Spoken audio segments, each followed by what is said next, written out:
Hi friends, Sabna മലയാളത്തിൻ്റെ ഏറ്റവും പുതിയൊരു വീഡിയോയിലേക്ക് എല്ലാവർക്കും സ്വാഗതം. ഇന്നത്തെ വീഡിയോ OTT അപ്ഡേറ്റുകളാണ്. ഇന്ന് റിലീസ് ചെയ്ത സിനിമകളും ഏറ്റവും പുതിയതായിട്ട് വന്നിരിക്കുന്ന തിയേറ്റർ റിലീസ് ചെയ്തിരിക്കുന്ന കുറച്ച് സിനിമകളുടെ OTT അപ്ഡേറ്റുകളും, പിന്നെ അതുകൂടാതെ രാമചന്ദ്ര ബോസ് ആൻഡ് കോ, അതുപോലെ തന്നെ വേല, ഈ സിനിമകളുടെ ഒക്കെ അപ്ഡേറ്റുകൾ ചോദിക്കാറുണ്ട് പലരും. അപ്പോൾ ഈ സിനിമകളുടെയൊക്കെ അപ്ഡേറ്റുകളൊക്കെയാണ് ഇന്നത്തെ വീഡിയോ നമ്മൾ പരിശോധിക്കാൻ പോകുന്നത്. ഇതൊക്കെ അപ്ഡേറ്റുകളാണ് നോക്കാം. നമുക്ക് നുണക്കുഴി എന്ന സിനിമ കണ്ടു, റിവ്യൂ ചെയ്തിട്ടുണ്ട്. കാണാത്തവരൊന്ന് കണ്ട് സപ്പോർട്ട് ചെയ്യാം. അതുപോലെ തന്നെ ഓണത്തിന് തിയേറ്റർ റിലീസ് ചെയ്യാൻ തയ്യാറെടുക്കുന്ന സിനിമകൾ ഏതൊക്കെ, ഓണം സ്പെഷ്യൽ തിയേറ്റർ റിലീസ് സിനിമകൾ ഏതൊക്കെയാണെന്നുള്ളത് എൻ്റെ ബാക്കപ്പ് ചാനൽ ചെയ്തിട്ടുണ്ട്, വീഡിയോ ചെയ്തിട്ടുണ്ട്. കാണാത്തവരൊന്ന് കണ്ട് സപ്പോർട്ട് ചെയ്യുക. ആ ഒരു ചാനൽ സപ്പോർട്ട് ചെയ്യുമെന്ന് പ്രതീക്ഷിക്കുന്നു. എൻ്റെ ഒരു വീഡിയോ കാണുന്ന ഏകദേശം 2000-3000 ആൾക്കാർ എൻ്റെ വീഡിയോ കാണാറുണ്ട്. അപ്പോൾ എല്ലാവരും സപ്പോർട്ട് ചെയ്യുമെന്ന് പ്രതീക്ഷിക്കുന്നു. അതിലാകെ 400 സബ്സ്ക്രൈബേഴ്സ് ഇട്ടാനായിട്ടുള്ളൂ. അപ്പോൾ നിങ്ങളെല്ലാവരുടെയും സപ്പോർട്ടാണ് എൻ്റെ ഒരു ബലം എന്ന് പറയുന്നത്. അപ്പോൾ എല്ലാവരും ആ ഒരു ചാനൽ സപ്പോർട്ട് ചെയ്യുമെന്ന് പ്രതീക്ഷിക്കുന്നു. ഓക്കെ, അപ്പോൾ നമുക്ക് അപ്ഡേറ്റുകൾ ഏതൊക്കെ നോക്കാം. അതിലൊന്നാമത്തത് നമ്മുടെ കുഞ്ചാക്കോവനും അതുപോലെ തന്നെ സുരാജ് വെഞ്ഞാറും കൂടെ ഒക്കെ പ്രധാന വേഷം കൈകാര്യം ചെയ്ത് തിയേറ്ററിൽ ഒരു വൻ പരാജയം നേരിട്ട സിനിമയായിട്ട് ദുഗ്ഗർ എന്ന് പറഞ്ഞ സിനിമ. ഈ സിനിമ Disney+ ഹോട്ട്സ്റ്റാർ വഴി ഇപ്പോൾ മുതൽ അവൈലബിൾ ആണ്. ഇന്ന് റിലീസ് ചെയ്തിട്ടുണ്ട്. മലയാളം അടക്കം 5 ഭാഷകളിലായിട്ടാണ് ഈ ഒരു സിനിമ റിലീസ് ചെയ്തിട്ടുള്ളത് എന്നുള്ളതാണ്. ഓക്കെ, അപ്പോൾ അടുത്തത് ഇപ്പോൾ തിയേറ്ററിൽ നിറഞ്ഞ സദസ്സിൽ ഓടിക്കൊണ്ടിരിക്കുന്ന സിനിമയാണ് വാഴ എന്ന് പറഞ്ഞ സിനിമ. ഞാൻ സിനിമ കണ്ട് റിവ്യൂ ചെയ്തിട്ടുണ്ട്. കാണാത്തൊരു തിയേറ്ററിൽ പോയി തന്നെ കാണാൻ ശ്രമിക്കുക. നല്ലൊരു സിനിമയാണ്. ഫസ്റ്റ് ഹാഫ് വരെ അടിപൊളി കോമഡിയും, സെക്കൻഡ് ഹാഫിൽ നല്ല ഇമോഷണൽ രംഗങ്ങളൊക്കെ ആയിട്ട് നിറഞ്ഞു നിൽക്കുന്ന ഒരു സിനിമയാണ് വാഴ എന്ന് പറഞ്ഞ സിനിമ. ഈ സിനിമയുടെ OTT റൈറ്റ്സ് ആമസോൺ പ്രൈം സ്വന്തമാക്കി എന്നുള്ള റിപ്പോർട്ടുകളാണ് ഇപ്പം പുറത്തു വന്നിട്ടുള്ളത്.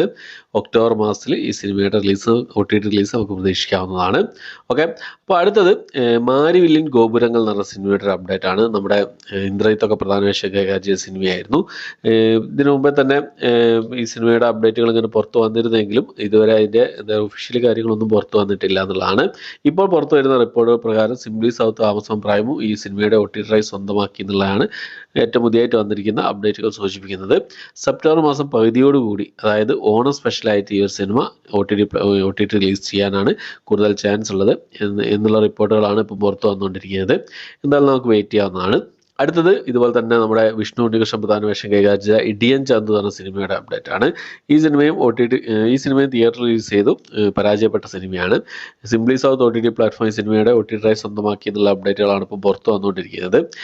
ഇപ്പോൾ ആമസോൺ പ്രൈമുമായിട്ട് ചർച്ചകൾ നടന്നുകൊണ്ടിരിക്കുകയാണെന്നുള്ള പിന്നെ റിപ്പോർട്ടുകൾ പുറത്തു വരുന്നുണ്ട്. എന്തായാലും ഇടിയൻ ചന്തു നമുക്ക് ഓണം സ്പെഷ്യലായിട്ട് പ്രതീക്ഷിക്കാവുന്ന ഒരു സിനിമയാണ്. ഓക്കെ, അപ്പോൾ അടുത്തത് നമ്മുടെ ആസിഫ് അലി, സുരാജ് വെഞ്ഞാറോട് എന്നിവർക്ക് പ്രധാന വേഷം കൈകാര്യം ചെയ്ത് ഇപ്പോൾ തിയേറ്ററിൽ ഓടിക്കൊണ്ടിരിക്കുന്ന സിനിമയാണ് അഡിയോസ് അമീഗോ എന്ന് പറഞ്ഞ സിനിമ. ഇതുവരെ ഒരു ഹിറ്റ് സ്റ്റാറ്റസിലേക്ക് എത്തിപ്പെടാൻ ഈ സിനിമയ്ക്ക് സാധിച്ചിട്ടില്ല എന്നുള്ളതാണ്. നെറ്റ്ഫ്ലിക്സ് ആണ് ഈ സിനിമയുടെ OTT റൈറ്റ്സ് സ്വന്തമാക്കിയിട്ടുള്ളത്. ഈ സിനിമ നെറ്റ്ഫ്ലിക്സിൽ എന്ന് റിലീസ് ചെയ്ത് നോക്കിക്കഴിഞ്ഞാൽ സെപ്റ്റംബർ പകുതിയോടുകൂടി, അതായത് ഓണം സ്പെഷ്യലായിട്ട് ഈ സിനിമ OTT റിലീസ് ചെയ്യുന്നുള്ള അപ്ഡേറ്റുകളാണ് ഇപ്പോൾ പുറത്തു വന്നുകൊണ്ടിരിക്കുന്നത്. എന്തായാലും നമുക്ക് വെയിറ്റ് ചെയ്യാവുന്നതാണ്. അടുത്തത് കുറേ കാലമായിട്ട് നമ്മൾ കാത്തിരിക്കുന്ന ഒരു സിനിമയാണ് നമ്മുടെ നിവിൻ പോളി പ്രധാന വേഷം കൈകാര്യം ചെയ്ത രാമചന്ദ്ര ബോസ് ആൻഡ് കോ എന്ന് പറഞ്ഞ സിനിമ. ആഗസ്റ്റ് മാസം 24 ആയാലും ഈ സിനിമ പിന്നെ തിയേറ്റർ റിലീസ് ചെയ്തിട്ട് ഒരു വർഷം തികയാണ്. ക്രിസ്ത്യൻ ശിവൻ പറഞ്ഞിട്ടുള്ളത് ഈ സിനിമ ജിയോ സിനിമയാണ് ഈ സിനിമയുടെ OTT റൈറ്റ്സ് സ്വന്തമാക്കിയിട്ടുള്ളതാണ്.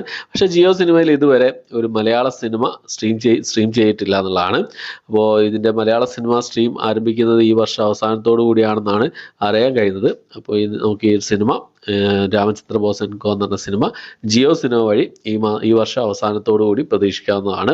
അതേപോലെ തന്നെ ഷെയ്നിക അതുപോലെ സണ്ണി വെയിനൊക്കെ പ്രധാന വേഷം കൈകാര്യം ചെയ്ത ത്രില്ലർ മൂവിയായിരുന്നു വേല എന്ന് പറഞ്ഞ സിനിമ. ഈ സിനിമയും പലരും കമന്റ് ബോക്സിൽ എപ്പോഴും ചോദിക്കാറുണ്ട് എന്ന് റിലീസ് ചെയ്യും, OTT എന്ന് റിലീസ് ചെയ്യുന്നുള്ളത്. ഈ സിനിമയുടെ OTT റൈറ്റ്സ് സ്വന്തമാക്കിയിട്ടുള്ളത് ജിയോ സിനിമ തന്നെയാണെന്നാണ് റിപ്പോർട്ടുകൾ പറയുന്നത്. അപ്പോൾ എന്തായാലും നമുക്ക് പ്രതീക്ഷിക്കാം ഈ വർഷം അവസാനത്തോടു കൂടി നമുക്ക് ജിയോ സിനിമ വഴി വേല എന്ന സിനിമയും പ്രതീക്ഷിക്കാവുന്നതാണ്. ഓക്കെ, അപ്പോൾ ഇത്രയും സിനിമകളുടെ അപ്ഡേറ്റുകളാണ് ഇന്നത്തെ വീഡിയോ നമ്മൾ പരിശോധിച്ചിട്ടുള്ളത്. ഇതിലൊക്കെ സിനിമകളാണ് നിങ്ങൾ കണ്ടത്, ഏതൊക്കെ തിയേറ്ററിൽ പോയി കണ്ടു, നിങ്ങൾ OTT റിലീസിന് വേണ്ടി വെയിറ്റ് ചെയ്യുന്ന ഏതൊക്കെ സിനിമകൾ എന്നുള്ള കാര്യങ്ങളൊക്കെ കമന്റ് ബോക്സിൽ രേഖപ്പെടുത്താൻ ശ്രമിക്കാം. ഓക്കെ, അപ്പോൾ എൻ്റെ വീഡിയോ ഇഷ്ടപ്പെട്ടായിരിക്കും. ഇഷ്ടപ്പെട്ടെങ്കിൽ ലൈക്ക് ചെയ്യാൻ, ഷെയർ ചെയ്യാൻ, സബ്സ്ക്രൈബ് ചെയ്യാൻ മറക്കാതിരിക്കുക. അതുപോലെ തന്നെ എൻ്റെ ബാക്കപ്പ് ചാനലായ സാബ് മീഡിയ എന്ന ചാനലും നിങ്ങൾ സപ്പോർട്ട് ചെയ്യുമെന്ന് പ്രതീക്ഷിക്കുന്നു. എല്ലാവരും സപ്പോർട്ട് ചെയ്യുക. ഓക്കെ, നിങ്ങളുടെ സപ്പോർട്ടാണ് എൻ്റെ ശക്തി. അതുകൂടാതെ ആ ഒരു ചാനലിന് ഒരു പേര് സജസ്റ്റ് ചെയ്യാൻ വേണ്ടി പറഞ്ഞിരുന്നു. കുറേ ആൾക്കാർ പേര് കമന്റ് ബോക്സ് പറഞ്ഞിട്ടുണ്ട്. എന്തായാലും എല്ലാം നോക്കിയിട്ട് നല്ലൊരു പേര്, ബാക്കിയുള്ള എല്ലാവരും നോക്കിയിട്ട് അതിൽ നിന്ന് സെലക്ട് ചെയ്ത് നല്ലൊരു പേര് ഞാൻ സെലക്ട് ചെയ്യുന്നതായിരിക്കും. നിങ്ങൾ എന്തായാലും കമന്റ് ബോക്സിൽ രേഖപ്പെടുത്താൻ ശ്രമിക്കുക. ഓക്കെ, അപ്പോൾ പുതിയൊരു വീഡിയോ ആയിട്ട് വരുന്നതായിരിക്കും. ബൈ.